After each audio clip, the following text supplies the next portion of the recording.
Paano po ba ma-avail yung gusto nyo or inaayon yung housing loan kahit kulang ang inyong salary or hindi kayo pasok sa required income? Meron po akong tatlong tips para ma-avail nyo yun. First of all po, meron kaming tinatawag na additional equity. So pwede kayong magdagdag ng down payment.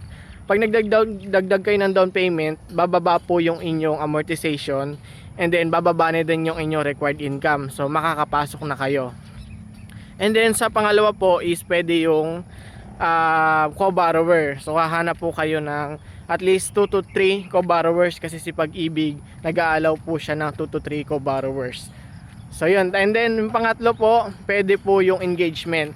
Kung meron kayong other source of income like mga tricycle driver, nag-online kayo, so minsan inire-required po yun ni Pag-ibig. Kumbaga pinapayagan niya po yung ganun para kumbaga makapasok kayo sa housing loan at makuha nyo or ma-avail nyo yung inaayong nyo na unit. So yun, ganun po yung pwede. So una, magdadagdag kayo ng equity. Pangalawa, co-borrower. Tapos pangatlo po, yung engagement kay Pag-ibig.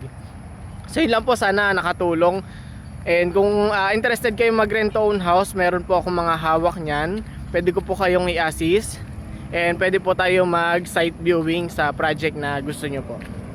Yan po, and have a good day.